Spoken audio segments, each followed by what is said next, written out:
जी अस्सलाम वालेकुम। ये मेरी आपसे 435th एपिसोड में मुलाकात है। उम्मीद है आप खैरियत से होंगे। मेरा चैनल लाइक करें, सब्सक्राइब करें,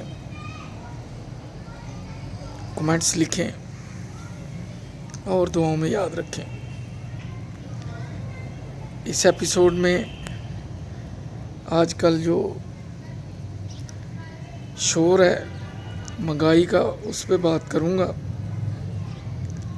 चूँकि मेरा ख़ुद तल्लक रहा है सुपर स्टोर से, तकरीबन 17-18 साल का मेरा एक्सपीरियंस है कि जब इस तरह के हालात होते हैं तो क्या होता है। सबसे पहले जो शॉपकीपर, जो ओनर होता है, वो चीज़ रखनी छोड़ देता है। उसे पता होता है कि मेरा 4-5 रुपये प्रॉफिट है, चेकिंग होगी, जुर्माना होगा, 5-10 हज़ार जुर्माना हो जाएगा, कहीं FIR कट गई तो बदनामी लैदा होगी। लिहाजा वो कोशिश करता है कि अगर वो आटा है या चीनी है तो बेहतर है कि उसे ना रखा जाए। हाँ, जो थोक की मार्केट है वहाँ से ये चीज़ें तकरीबन उसी रेट पे मिल जाती हैं जो गवर्नमेंट के रेट होते हैं। कभी कभी 5-10 रुपये ज़्यादा भी मिलती है, लेकिन उसको फिर अपनी शॉप तक लाना, उसे पैक करना, मुलाजिम की सैलरी, बिजली का बिल, अगर शॉप रेंट की है, अपने घर के अखराजात, तो बड़ा मुश्किल हो जाता है। इसलिए 100 में से 90% शॉपकीपर ओनर ये कोशिश करते हैं कि ऐसी चीज़ बाज़ार से लाई ना जाए जो चेकिंग की जद में आती है। जैसे आजकल टाइगर फोर्स है, ज़ार है, वो दुकानों पे जाएंगे। इसका एक ही बेहतरीन हल है, सबसे पहले ये जो रेट लिस्ट माफिया है इसे ख़त्म किया जाए।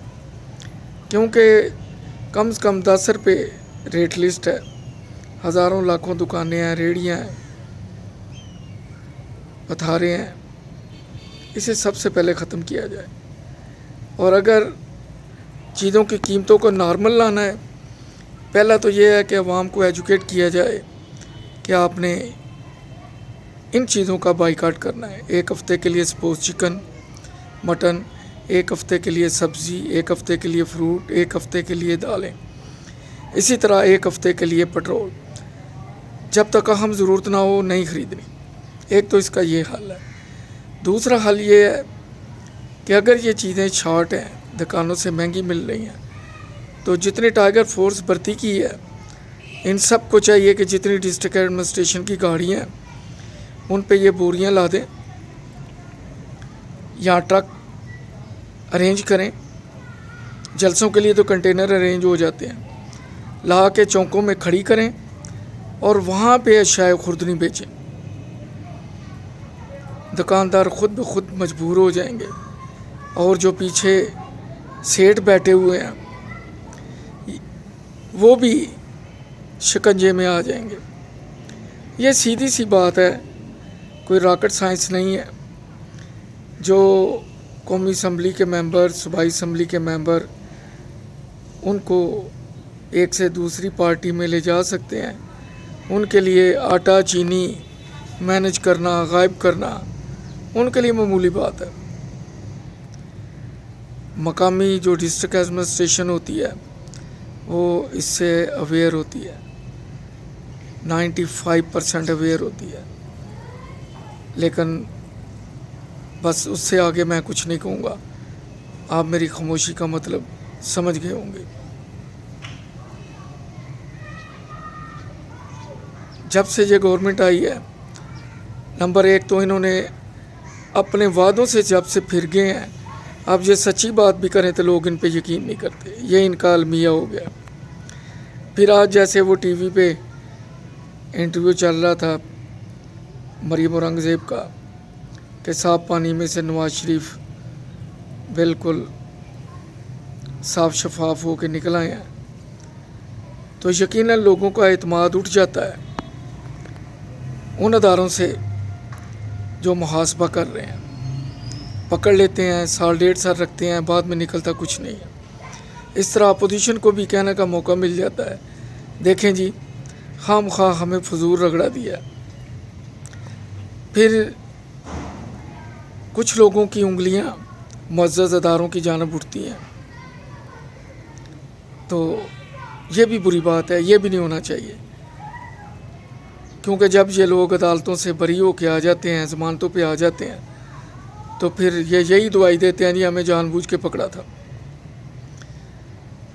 मैं गवर्नमेंट को एक राय दूंगा, अगर इन लोगों ने कहीं घपला किया है तो टीवी पे, हर टीवी स्टेशन पे 1 घंटे का प्रोग्राम मैनेज करें, 7 से 8, 8 से 9, 9 से 10, 10 से 11, जिसमें यह बताया जाए कि इन्होंने गवर्नमेंट के कौन से फंड से करप्शन किया।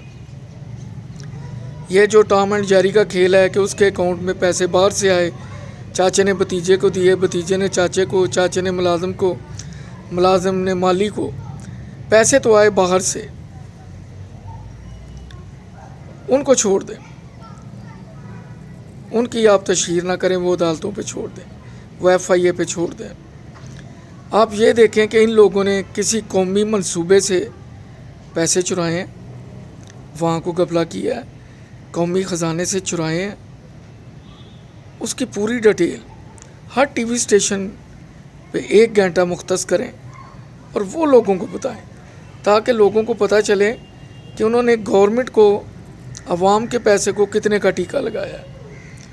इस बात में कोई वज़न नहीं है कि किसी को $1,00,000 बाहर से आ गया, 3-4 अकाउंटों में घुमा फिरा के किसी को मिल गया, इसमें इतना वेट नहीं है। ये और तरह की एम्बेजलमेंट है, और तरह की करप्शन है, और तरह की मनी लॉन्ड्रिंग है। असल ये है कि इन्होंने कौमी ख़जाने को कितना नुकसान पहुँचाया है।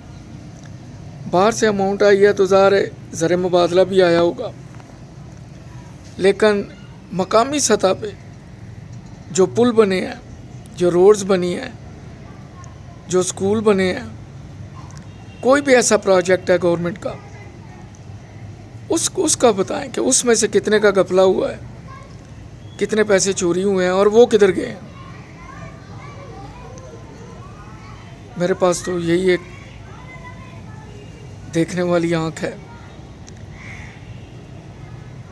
और बाकी ये अंदाज़ा लगाना मुश्किल नहीं होता कि कौन करप्ट है कौन नहीं है।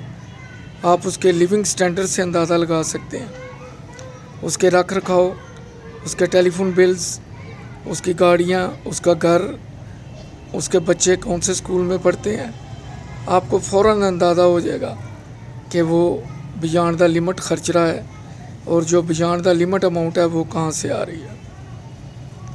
आप मुझसे ज़्यादा ज़हीन अक्लमंद हैं। इंशाल्लाह अगले एपिसोड में फिर मुलाकात होगी।